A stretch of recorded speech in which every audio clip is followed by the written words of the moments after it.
Chers internautes, bonjour, merci de nous rejoindre pour notre rendez-vous hebdomadaire Informatique News Hebdo, votre émission qui chaque vendredi décrypte et analyse l'actualité de l'informatique et des télécoms pour les professionnels.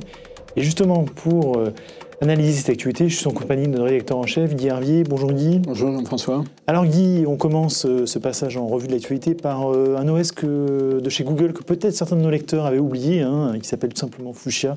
C'est vrai que dans la palette des OS de chez Google qui sont développés, qui sont revenus, on peut peut-être s'y perdre.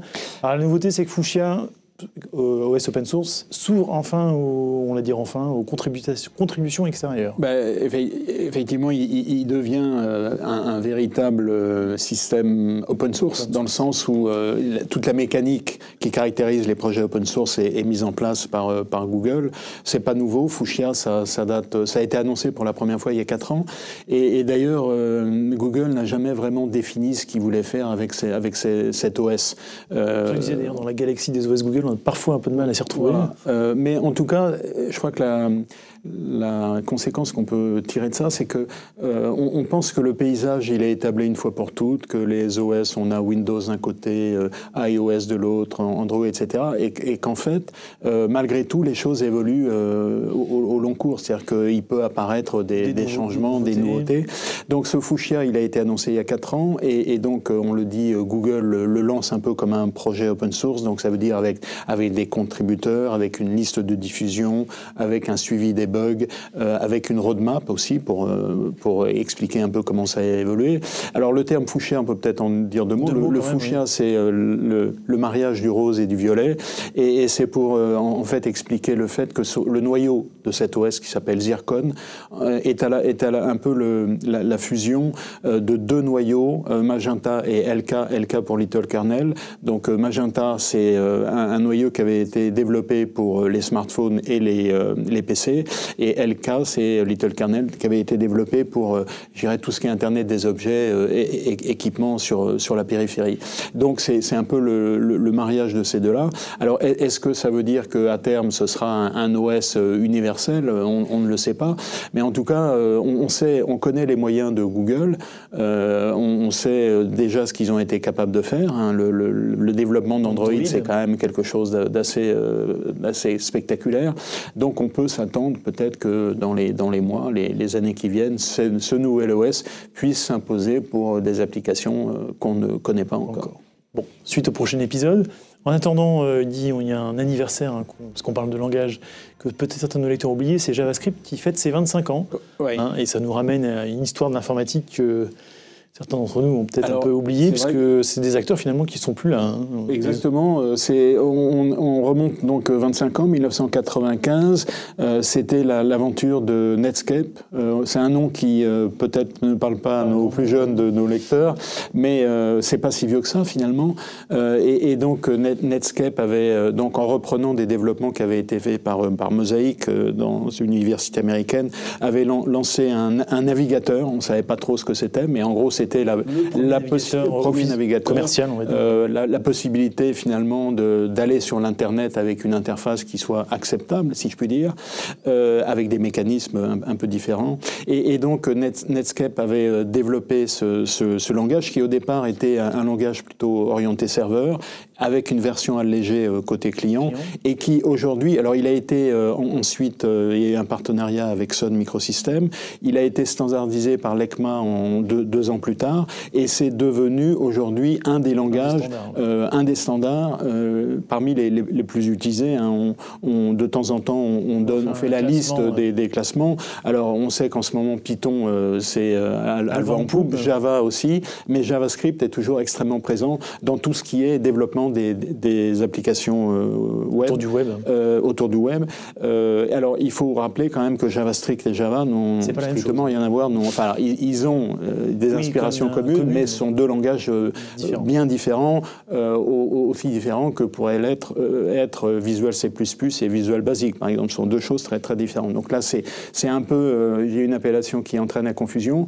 Et peut-être ça nous ramène aussi juste à un point, si on revient en 95, vous vous souvenez que finalement, il y avait eu Netscape avait été présenté comme donc cette start-up qui allait changer tout l'internet, et Microsoft Bill Gates n'avait pas vu finalement l'importance de ces développements web, et donc ils ont en catastrophe, si je puis dire, développé Internet Explorer. On connaît la suite, mais en tout cas ça a été un raté que Microsoft a pu récupérer par la suite, mais d'extrême justesse. Alors pour ce qui est de Netscape, c'est une des premières licornes finalement. Exactement, il a disparu de la circulation. En gros, il a été ensuite racheté par AOL, acteur qui a un peu on a un peu oublié, et puis il s'est terminé de sa bonne fin, si je puis dire, dans les années 2000. Donc c'était une aventure assez extraordinaire, mais en tout cas qui est intéressante dans le... Et puis Sun, qui a été racheté par Oracle. Et Sun, qui a été racheté par Oracle. Et d'ailleurs, JavaScript est un nom qui a été déposé par Oracle. Un nom qui appartient à Oracle, tout à fait. Alors, autre sujet, Guy, et là vous allez en parler avec notre grand témoin de la semaine, qui est Bernard Duverneuil, le patron du SIGREF et aussi DSI d'un grand groupe français, Elior en l'occurrence. C'est Gaia X, dont on parle beaucoup en ce moment, et qui là, j'allais dire, passe à la version un peu plus pratique peut-être, avec le hub, French Hub, c'est ça? Alors on entre dans le vif du sujet. On avait parlé il y a quelques semaines du Gaia X Summit, donc c'était la première réunion dans laquelle on avait vu qu'il y avait tout un tas d'entreprises qui venaient s'agglomérer autour de ce projet Gaia X, en particulier les opérateurs de cloud américains et chinois, et on avait bien expliqué que, en gros, ce projet, il était ouvert à tous. C'était plus un projet de cloud de confiance que de cloud souverain, sachant que les Européens sont ceux qui définissent les règles et qui, en gros, font que si des opérateurs de cloud étrangers veulent participer, il faut qu'ils se plient à ces règles. Alors, effectivement, comme vous le disiez, ce projet européen, évidemment, après, il est un peu décliné, organisé par pays. Et donc, dans le hub français, c'est le SIGREF qui a été désigné comme à la fois animateur et organisateur de ce pôle français, avec l'Académie des technologies et puis avec le pôle de compétitivité systématique. Donc, il y a eu une première réunion, je dirais, de mise en œuvre, mise en place de l'organisation en début décembre. Et puis la première réunion de travail est prévue pour janvier. Donc après, je dirais, la mise en place de tout ça, on entre dans le vif du sujet et puis on va commencer à définir les cas d'usage, les services qui sont proposés, les règles et les principes qu'il va falloir mettre en œuvre. Donc en gros, il y a encore beaucoup de choses à faire. C'est un projet, je dirais, dont on va pouvoir en parler pendant un certain temps et qui à dimension européenne, donc avec toute la complexité que ça peut impliquer. Alors on dit autre sujet à long terme, mais dont on parle quand même beaucoup en ce moment, c'est le quantique, avec du côté de l'Asie et de la Chine plus précisément, une annonce de suprématie quantique. On va peut-être revenir sur ce que ça veut dire. Et puis en parallèle, on revient de tout près de chez nous, chez Atos, l'autre côté de la Seine, qui lui propose ce que j'ai appelé un benchmark, non, c'est ça Exactement. Alors, il y a quelque temps, Google avait revendiqué cette suprématie quantique. Alors, donc, en gros, pour le définir assez rapidement, la suprématie quantique, c'est ce que permettent de faire les ordinateurs quantiques que ne peuvent pas faire les ordinateurs traditionnels parce que ça prendrait trop de temps.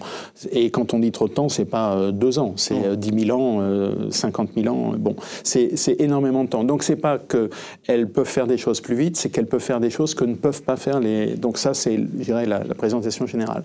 Donc Google l'avait revendiqué, IBM avait critiqué en disant que c'était sur un problème extrêmement parcellaire, très, très simpliste. Là, maintenant, c'est la Chine qui annonce avoir atteint ce niveau de suprématie, avec la mise en œuvre d'un algorithme dont on n'expliquera pas pour la bonne raison qu'on n'a pas le bagage nécessaire, donc c'est l'échantillonnage de bosons, donc bon, c'est quelque chose de très, très compliqué. Et donc, effectivement, se pose un problème de la mesure de la puissance des ordinateurs quantiques. Alors, IBM avait déjà fait un pas dans ce domaine, puisque au départ, on disait le nombre de qubits va définir ce qu'est la puissance d'un ordinateur quantique. Et puis, on a a bien compris très vite que ça ne définit pas grand-chose. Tout dépend de ce qu'est le qubit. Enfin, il y a tout un tas de paramètres qui entrent en ligne de compte.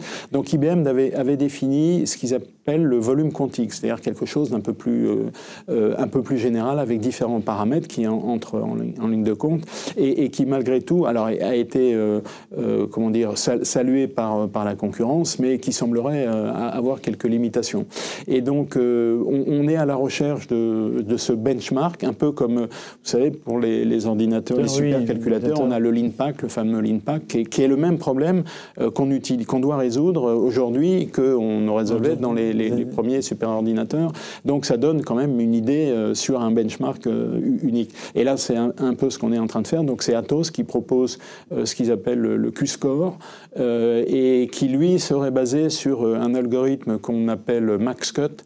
Donc on ne va pas le définir parce que celui-là aussi, il est un peu compliqué, mais qui, pour en donner une image, ça revient un peu, vous connaissez le fameux problème du représentant de commerce. Et donc, en gros, c'est quel est le chemin le plus court sans passer 2 fois par la même ville pour aller dans toutes les villes. C'est un problème qui est simple quand il y a 3 villes, quand il y a 4 villes, et puis quand il y a 50 villes, ça devient extrêmement compliqué, et puis après, ça explose.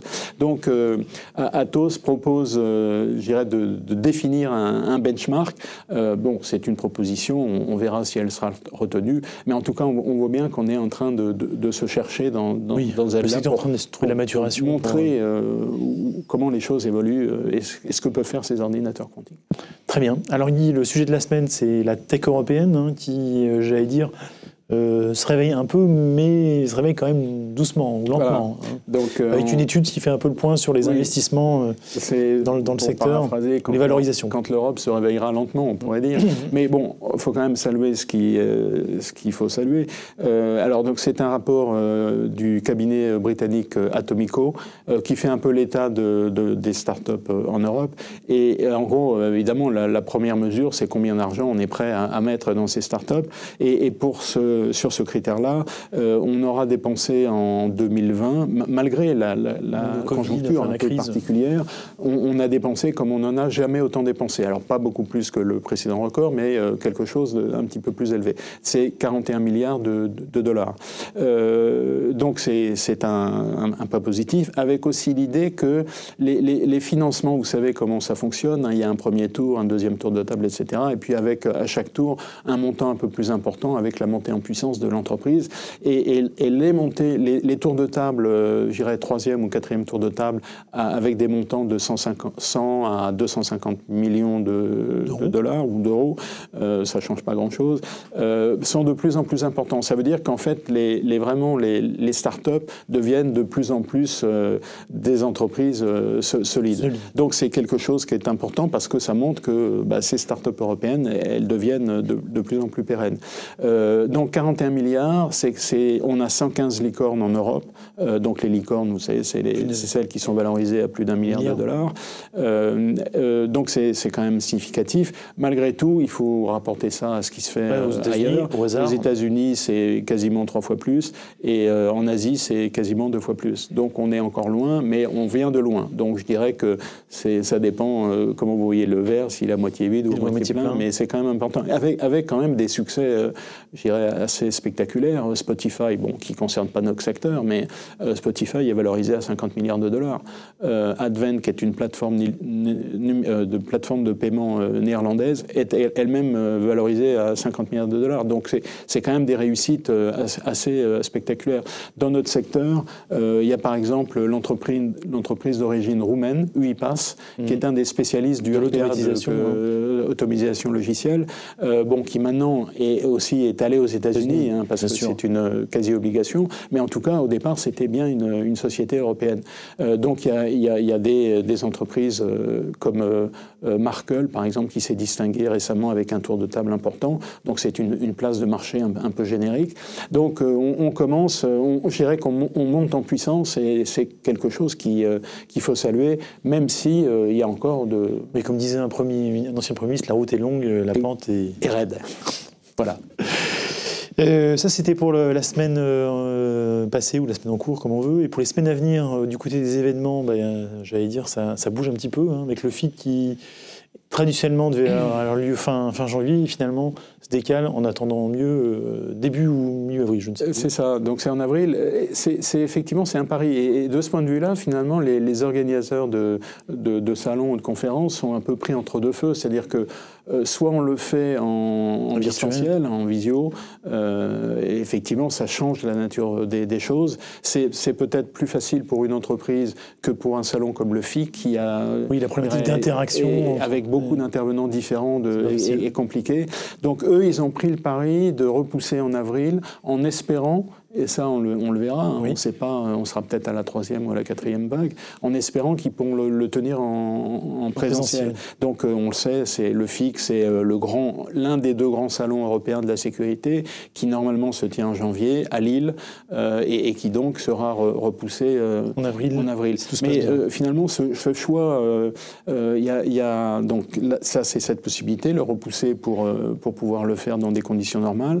Il y a ceux qui disent on va le faire en distanciel, donc c'est un peu ce que font tous les fournisseurs depuis quelques mois. Et puis il y a ceux qui annulent carrément. Qui annulent, c'est pas tout à fait notre secteur, mais malgré tout il y a beaucoup de technologie. C'est le salon du Bourget, qui est un salon biennal et qui a pris la décision d'annuler en 2021, alors qu'il se tient en juin. Oui, c'est ce que j'allais dire. Alors évidemment, en fait, je pense qu'il y a tellement d'incertitudes qu'il faut prendre la décision maintenant, c'est pas ces genres de salons, vu la dimension, on peut pas se dire... En avril, il y aura eu tellement d'engagements de dépenses qui ont été faits que... C'est difficile de revenir en arrière. Voilà. Très bien.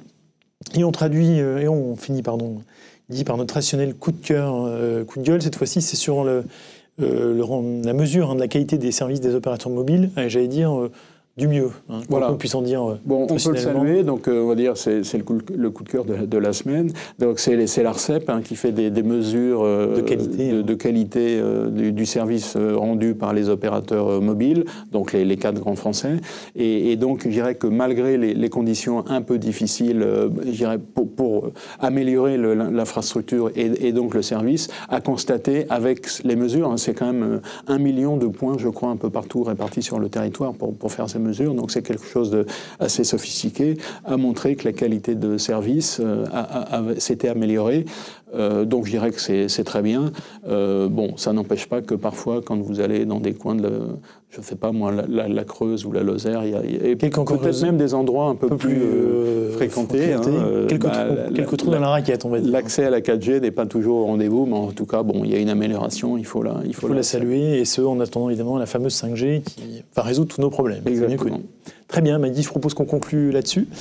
Merci à toutes et à tous de nous avoir suivis. Je vous propose de nous retrouver la semaine prochaine pour une nouvelle édition d'Informatique News Hebdo. En attendant, très belle semaine à toutes et à tous. Merci, à bientôt.